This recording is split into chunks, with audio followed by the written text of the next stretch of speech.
乡亲朋友，大家好，欢迎收看今日福喜乐呢个节目。大家有想过冇？睇你媒体嘅发展啊，都挑摆你看电视，尤其係要上台嘅時間。慢慢，大家有聽廣播，而且紅布拉咧都冇係識聽出嚟聽廣播，時差係識聽廣播。咁過慢慢，大家要開始用手機看到短片，要好冇聽廣播咧。咁過你阿見嘅大家要再去聽廣播，你一到底係乜嘅意思？你上嚟分享你見唔見？裏邊佢係咪啥咧？大家可能要到英語書記，可能還要到鄉親朋友唔知幾好，佢係你講地面界、財經界、podcast 嘅主持人陳明國，歡迎。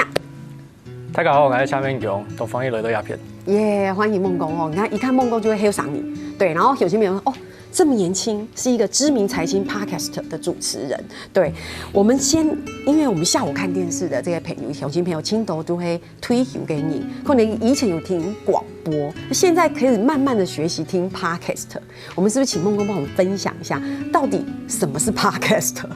其實就像是10-20年前有所謂的電視跟廣播之爭，因為其實我們的時間就這麼多嘛，那我們可能會分配一些時間去看電視，那一點點的時間拿去聽廣播，但大部分時間是看電視。那到現在這個時代呢，其實就是大家花很多時間去看所謂的像這種網絡電視，就是 YouTube。對。那 Podcast 就有點像是以前的廣播，所以等於只是把以前的廣播跟電視拉到一個新的平台上面。對，而且比較不一樣的地方是，以前聽廣播，比如我以前很想聽某個人的廣播，我要等到那個時間。對，可是現在完全不用，感覺上好像是就可以，你想聽什麼你就直接去選就可以聽。對，它就比較像是一個隨選隨播的形式。那每一期的節目或是大綱，它可能直接寫在上面。所以你可以直接選擇，比方說，我今天假設開車的時間，像平常可能是通勤的時候固定聽什麼，可是我今天可能特別的時間，但是那個節目沒有，那我就可以在 Podcast 上面選到一個我覺得想要聽的節目，這樣子。對，我真的覺得我自己覺得很有趣啦。從老三台看電視，守着那個電視台的那個年代，然後以前我那個年代是真的哈，就是晚上固定要收聽某某人的節目，然後就覺得哇，好像是一個習慣。到現在我們開始其實不太聽廣播了，好像快要沒落，但是現在又開始大家又好愛聽，就覺得很有趣。那怎麼收聽？手機？一般來說是可以用手機為主啦，但是你要用比方說平板或者是電腦都可以。你只要下載 Podcast 的 App， 那這 App 其實就有很多個選擇，它不是說什麼像 YouTube 基本上已經壟斷的影片串流，影片串流你就是要在 YouTube 上面看。可是 Podcast 的話，你可以選擇，比方說在 Google， 在這個 Spotify。或者說在 Apple 自己原生的 Podcast App， 或是台灣現在有一些新創的，像是 SoundOn 跟 First Story，它有辦法聽到這個 Podcast 的節目，因為它的技術方式有點像是你上傳到某個地方，它會推播到所有的平台，所以不管你用什麼收聽器，你都有辦法聽到。真的很棒哎！所以講，其實你下要動到概念啊，佢就是時差嘅時期，其實咁提供，冇聽就會聽傳統嘅廣播，佢可能可以是聽 Podcast。不過大家聽到目前為止，會覺得說，那到底還有什麼有趣的東西？我自己的觀察是這樣，我自己的觀察是，我覺得它變得更多元。為什麼？比如講，你根本一搶到孟公來到這邊，你看，大家覺得，知名財經 podcast 這麼年輕，可是講的是很難的財經的題目，對，然後這邊寫着股癌，你要不要分享你自己的節目？我的節目主要就是以股市投資為主，但是也有浮一點。比方說社會的時事，然後跟一些就是我們講直白一點叫幹話，所以幹話就是這個東西其實也沒有特別重要啊，就閒聊啊，就比方說我對於一些事情的看法，對，那我的節目大概是從2月28號、27號左右，那時候剛從意大利回來，疫區，對，那回來之後呢就生病，所以很怕，以為自己得這個新冠肺炎，對，因為那時候咳嗽咳得很嚴重，也沒有辦法出門，那所以就在家裡沒事幹就錄個節目，因為我其實本身就有在寫關於股市的分享，我有一個網站跟一個 Facebook 的粉絲專頁，對，那只是因為很累，提不起勁看電腦，所以就用錄音的方式，那就是也沒有想到錄大概不到2個禮拜、3個禮拜左右，就突然就衝上去了，所以其實對我來說也蠻意外的。真的很酷因為你有沒有觀察過，你從2月份到現在，我可以這樣講嘛？我覺得那是一個爆紅的狀態。對，當然你非常有能力，但是我覺得也是好多觀眾、很多聽眾朋友喜歡聽。你有稍微觀察一下你收聽的年齡群嗎？就是其實我的年齡群的話，大概是以35歲为主，就是差不多这附近是最大宗的。有能力投资了，有能力，或是想投资了。讲直接一点就是有点钱啦，要有点钱啦。因为其实如果你没有钱的话，你没有本金，你没有一个好的收入的话，直接讲投资那是骗人的。就是现在台面上很多人告诉你可以无本做什么，无本做什么，反正你只要听到那种。一听就觉得哪有那么好的事情呢？那就是有问题，多半就有问题。对，然后可能你有点余裕之后，就是30多岁、40多岁，那其实也刚好打到整个 podcast 的年龄层，因为 podcast 的年龄层跟 YouTube 我们认知的有大概大了15岁左右。哦 ，YouTube 大概是20岁甚至以下，就很多国高中生会看 YouTube， 可是其实你很难看到国高中生在听 podcast。对，不止做的节目，就我自己，因为那个。排行榜上那几个几乎大家都互相认识啊，对啊，那圈子其实不大，所以大家分享的结果就是我们的年龄都差不多，至少20几岁往上。对，为什么你知道吗？因为年轻人他很寻求视觉的刺激，没错，所以他在看 YouTube 的时候，公司才超过10秒不好笑，有没有？就划掉，然后不耐烦。确实啊，就是注意力没有办法集中啊，所以像抖音才有办法红啊，因为抖音就是比 YouTube 都在做的更短。对啊，会不会等到某一天又有人嫌抖音太长了，就越做越短？因为现在大家没有办法集中注意力。对，所以我们今天就不去讨论这是好事还是不好的现象。不过这就是为什么，所以你看回到梦工讲的是讲，你看其实。佢电都可以谈 podcast， 还用广播概念，其实佢年龄层好够，为什么呢？因为讲白了，他有点钱了，对，然后他可能也不是像年轻人，他就是要看一些很刺激的东西，他可以真的要去听一些有学问的，又红文感，又地息感，去走得有实情感。其实我其实第一次这样子跟梦工聊天，我觉得你真的很有魅力，会很想听。为什么呢？像他刚刚是讲，他说我告诉你啊，你只要听到那个人跟你讲那个无本哈，你就不要去相信。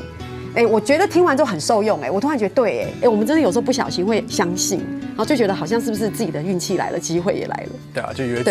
为自己遇到财神啊，但其实你就是被瘟神牵走啊。对，你看，很美动打嘴鼓很好聊，所以这是为什么你没有这样绕去面对面打嘴鼓，我们讲你用躺，你是不是感觉哦，好像真的可以听到一些资讯。OK， 专业资讯是一个。非专业资讯就是他刚刚讲的，他给你的建议是什么？对，那你觉得，可是大家会很疑惑，其实包括我自己啦，因为你看起来很年轻，实际上也很年轻，可是你讲的题目很难，财经业，可是你刚刚有透露讯息，就你一直都有在写，所以你是很年轻就有兴趣，然后不断的去累积这样的能量。算吧，可是其实我累积的，假设用年来算的话，也不算是很资深啊，就在6年。对啊，所以确实我在一开始，像我的一些广告商，他们可能真的很喜欢我，都会请我吃饭什么的，所以就比方说就有一次，那吃饭的时候呢，他找一个他的朋友，那朋友也很喜欢听我的节目，然后那朋友本身是在这个外商跟投资圈专门帮他们做软体的，然后他就跑来就问我一个问题，他说其实没有恶意啦，就问一下而已就是我们那个投资圈很多人就在讲说，凭什么一个没有在我们业界混过的，然后突然间好像变成就是财经界大家要去听他讲话，对，然后我就问他，我说其实这个不是要问我，这是要问说你们那么多所谓的厉害的，为什么你们没有做出一个节目大家是喜欢的？对，那我觉得我没有把自己看得很高，说是我分享知识给大家，或者我是所谓的知识型频道，像很多人喜欢讲自己是知识型频道，我不觉得我是知识型频道，我只是把我的经验跟我的想法分享出来，那可能这些东西就点到了一些人，就是他就有共鸣，因为其实，在台湾的财经界，我觉得一个特色是，每个人要跟你分享东西，不管他是妖魔鬼怪还是就是真的是正直的人，可是大家都是先给我钱，他们就是你要先给我钱，那有给钱有利益交换，就会很常就出问题，对，包含说我可能付给你钱之后，我就会期待说，你要帮我赚钱啊，没错，对，但其实投资是自己的事情，对，对，就比方说像这个国外的巴菲特大家都听过嘛，巴菲特买了什么都有公布，那你为什么不直接跟着巴菲特买就好了？对啊，那可是大家在台湾，你可能付钱给别人之后，你就会期待有一些报酬要回来，对，那我觉得，因为我从一开始就没有跟大家收任何1毛钱，对，那未来也不打算跟大家收任何1毛钱，所以其实因为这样子吧，所以那个信赖建立的蛮快的，对，听众的数量就目前看起来都是直线上升。是，所以你看大家讲到，其实也触中到一开始想做这件事情是好莫恐容，不过真的是这样啦，6年的时间要累积到这么多能量，我必须讲，你是真的是我相信这背后的苦功，可能也是我们一般人不知道的。感觉像是这样，哎呀，溜烟婷婷走完都有事情，可能他背后里面那个做笔记，或是埋手写、打电脑该到法面，你完全读没看到。其实还有动作改故事，走得到大家分享。其实包括你的节目设计，你当天才决定吗？对啊，所以我的节目也没有，基本上没有什么修剪。最早的时候连咳嗽都录进去，然后后来发现这样有点没礼貌，所以比方说咳嗽啊暂停一下，咳完之后继续讲。那所以我的节目的特色就是我前面会报一个时间，那个时间基本上就是可能就是1-2个小时前，反正我录完就上传。那我觉得这样做的一个好处就是我可以马上跟到现在到底发生什么事情。对，那其实本身阅读就是一个。我觉得任何投资人，不要讲投资人啊，应该说任何人都应该，你平常都应该要看一些东西。是。那在我的节目，我也没有想要很严肃的去传递一些知识，我可能就是把当下发生的事情，然后用我自己的方法去解析，然后分享给大家。是。哇，很讲，唐基讲要动有意思哦，还有嘛，改做你讲，你聊下，等下就你讲。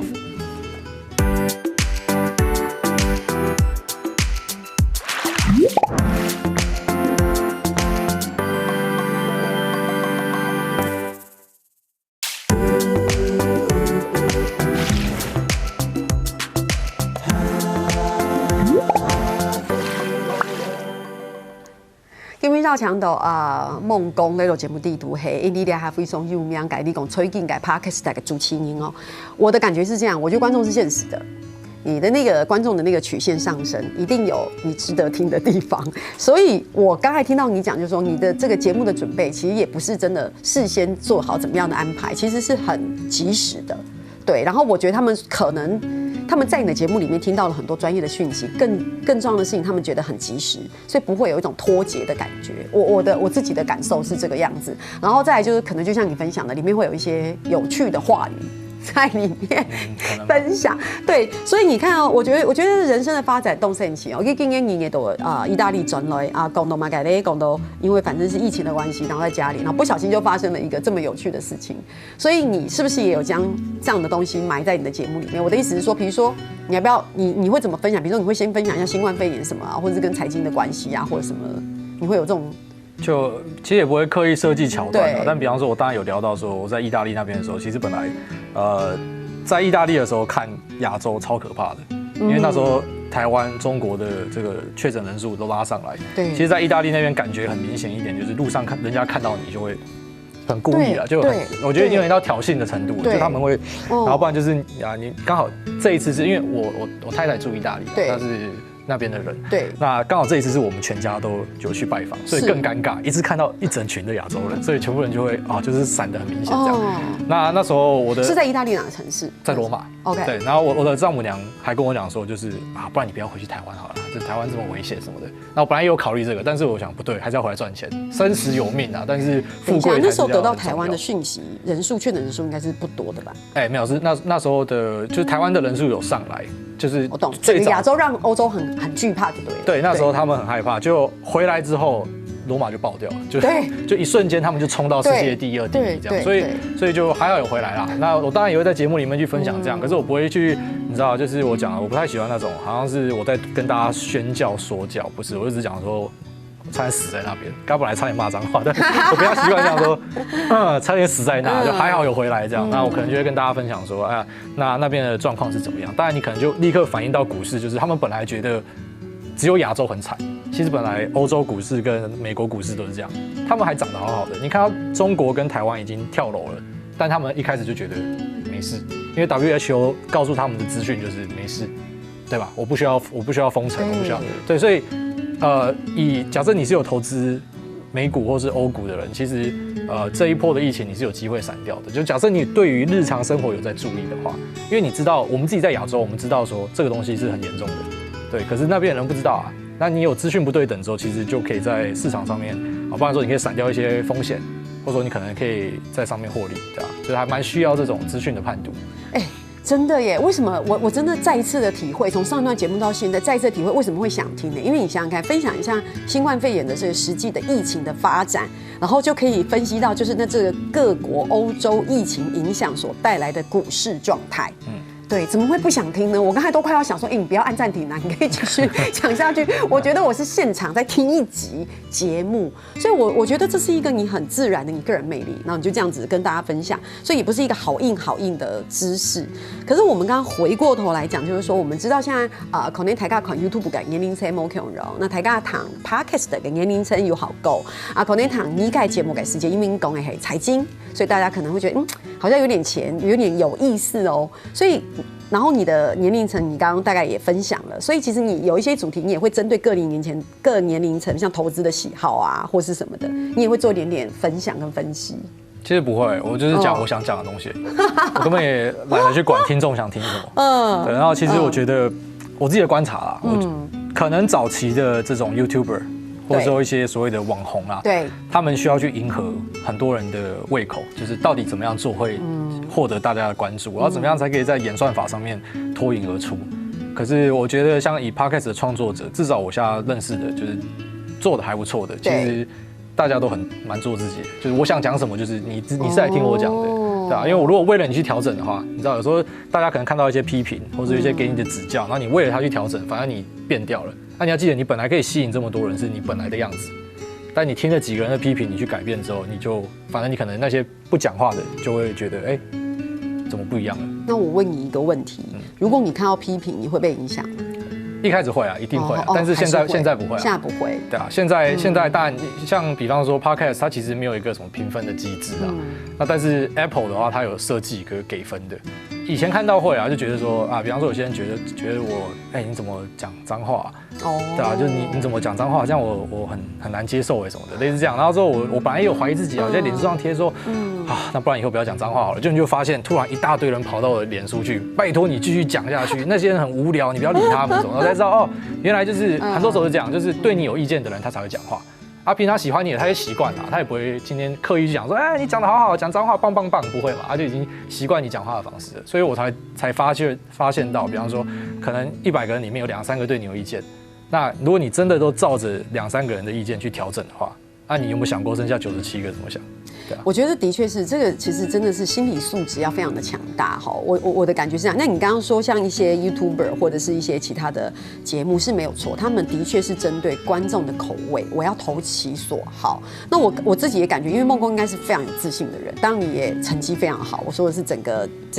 经营下来的成绩很好，所以就是也很有信心。所以我刚刚还觉得其实蛮感动的，就是梦工说其实一开始还是会受到那些小意见的回馈，有一点点的。就是说没有感觉是骗人的，对啊。而且可是我要分享一个非常有趣的事情，是真的，做电视节目也一样，好看很少人来讲，但是会有打电话来说那个怎么样，然后如果因为那2、3点你要做大幅度修正，你就会在想说，也许有10万的人觉得很好看，可是他没有打电话进来说很好看。不过这个我觉得这个也是在看每个人在这里经营的状态，跟你自己。怎么样去建立自己的个性跟态度？你刚刚有分享说，你跟几个互动也是都成绩很好的 Podcast， 他们的互动，他们的态度也大概是这样。他们大概是哪些类型的节目？可能没有像我这么皮啦，我比较，因为我就是抱持着那种，反正你不要听就算了，我节目倒了也没差这种，我是这样的人。那他们可能没有像我这么皮，但是其实。就是还是很专注于他们自己想要分享的东西。是。那以台湾目前来讲，最大宗的还是访谈。其实访谈也不是台湾特有的现象，说在美国的 podcast 其实差不多也是5、6成以上的节目都是2个人，因为一个人要一直讲话，那个节奏是比较困难的。对。然后就刚好我就垃圾话多，所以我可以一直讲，但是一般人可能没有那么多垃圾话的，他需要2个人一丢，你丢我接这样。所以以台湾现在的节目来说，就是你看到因为 Podcast 没有一个什么客观的榜单所以你其实只能就看，假设 Apple 的排行榜上面，那几乎都是2个人。对，就是以访谈为主啦。那这个也是目前市场上比较喜欢的主题。我觉得一个人讲真的很不容易，很像单口相声要不然就很像主板快书就是你一个人要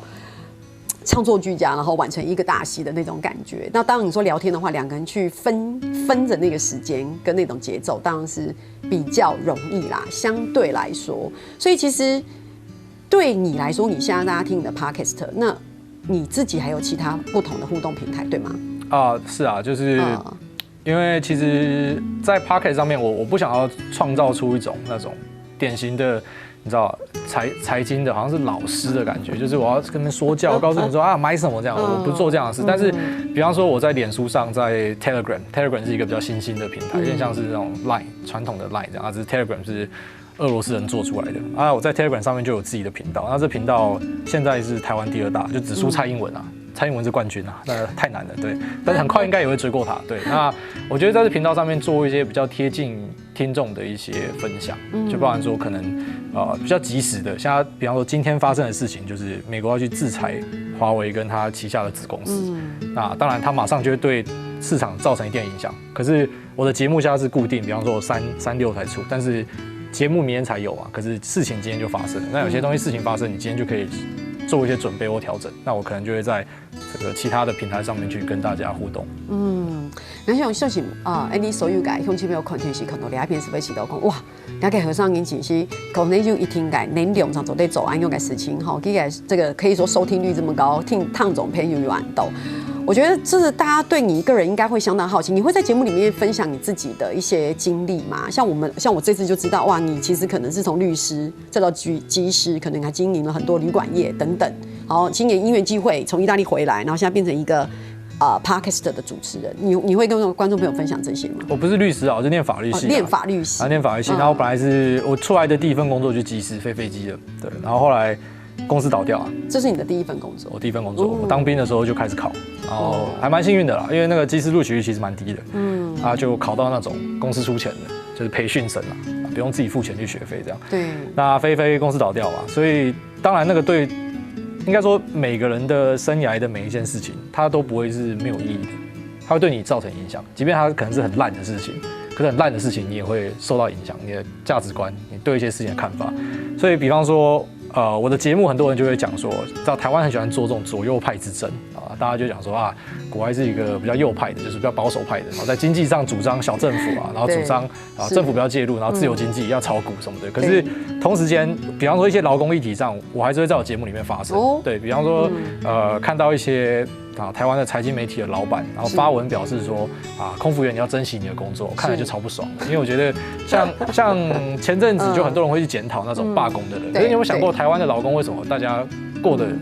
比较辛苦的原因，很多时候是互相在斗争啊。对，你看不惯别人过得好，然后你自己就很喜欢去检讨别人，但其实你们大家是同一条船上的。是。那比方说我自己在威航的时候，就是遇到了这个有点像基本上算恶意倒闭的事情。是。所以它当然对我在很多后面事情的判断上，然后在一些劳工议题上。都会有影响，就是我会有一些自己的看法，然后我会分享给大家。这就是都是你生命经验的累积，然后再接下来你可以在节目里面，我觉得这都是累积的一种缘分。还有冇个精彩嘅故事聊哈？你等下怎么来讲？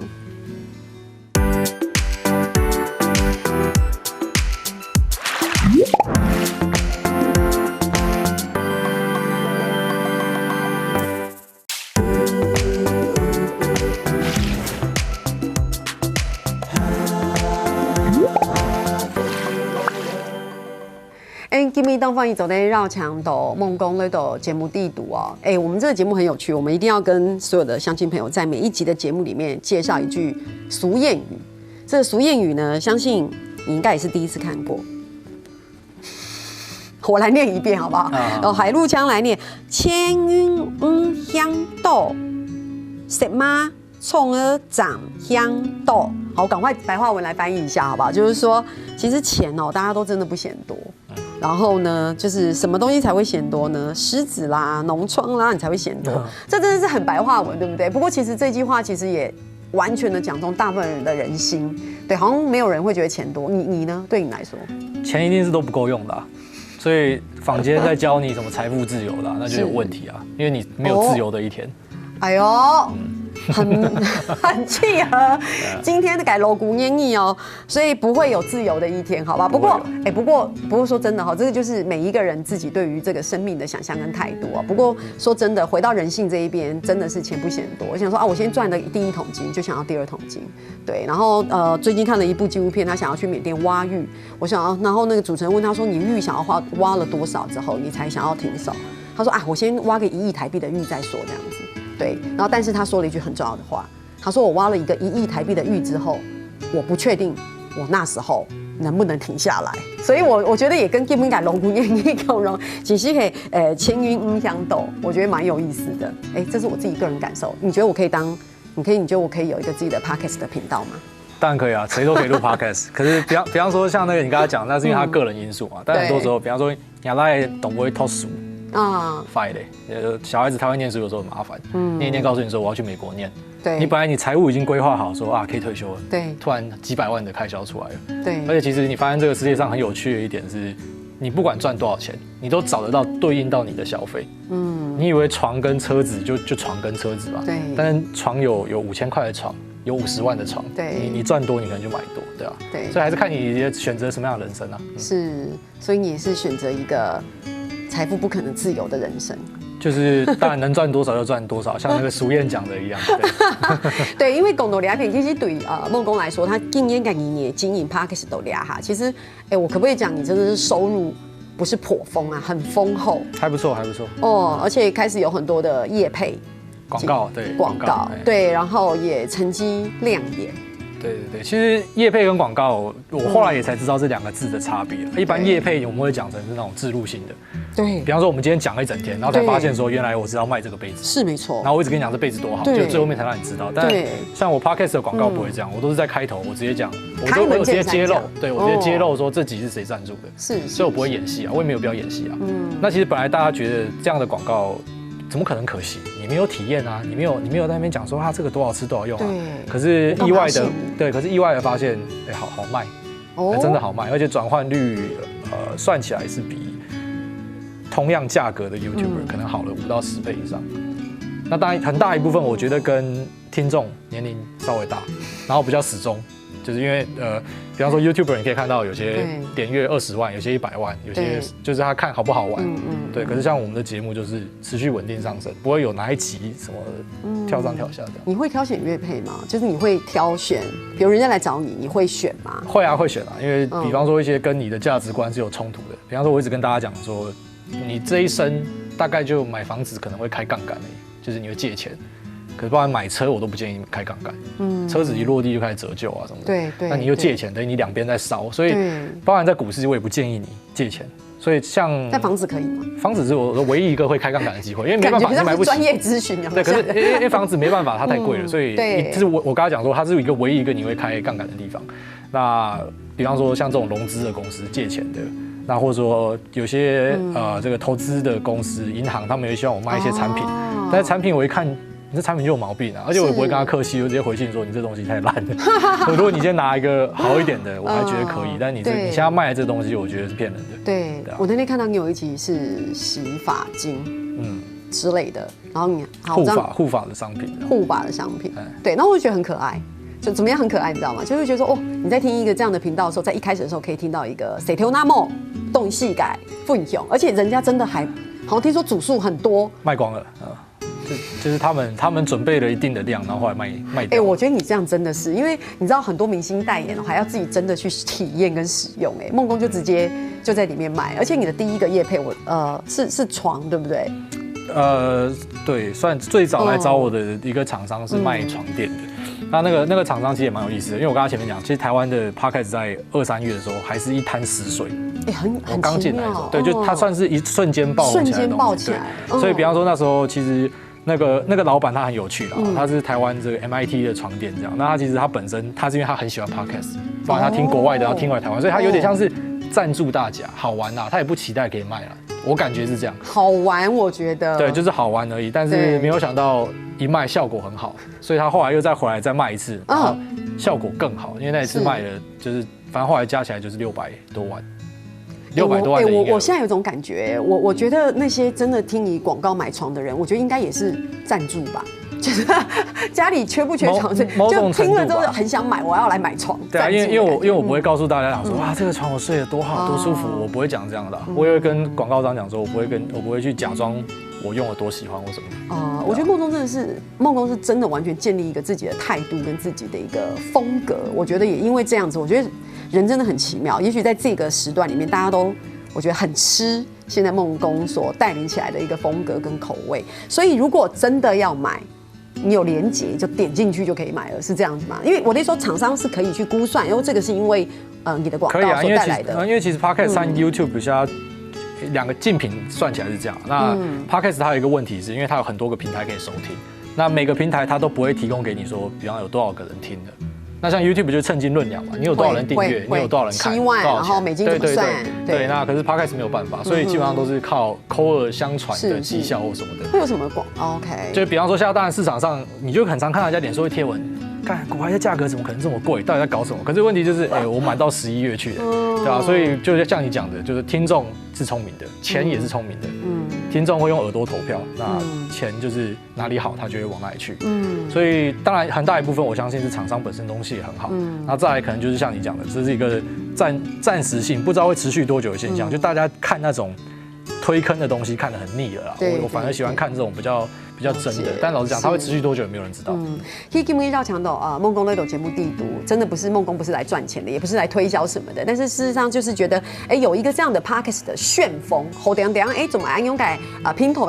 变得暗风，所以谢谢梦工来到这边，真的就是可以是说帮我们的这个哈嘎给熊亲朋友，sell 给以哈都在骂改 Podcast， 你要不要手上有个板子好不好？教我们怎么样订阅一下这样子？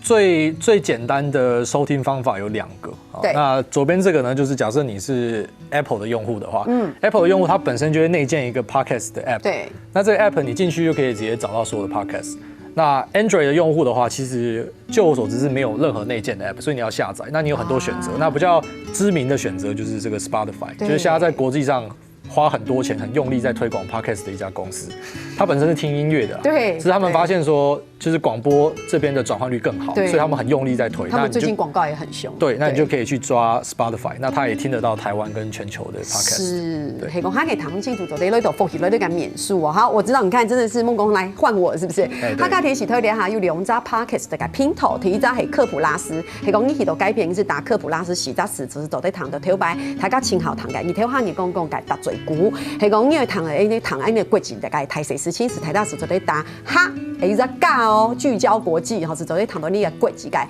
台谁事情哦，你看一扎动地势，一扎动娱乐，哇，太棒了，感觉上。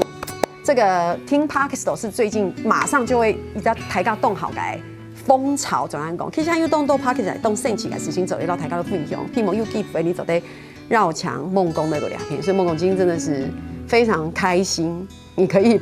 有这样的时间跟大家来分享一下这样的一个频道，而且以一个年轻人的这个观点，然后跟大家分享这个整个 Podcast 的样子，对，所以。你今天来这边也算是应该很开心吧？有跟乡亲朋友们分享到一个这么新的资讯，蛮有趣的，是蛮有趣的。所以好，我们再一次的谢谢梦工，好，乡亲朋友是摸台尬改，秀款，不过等下听你来看做认同了。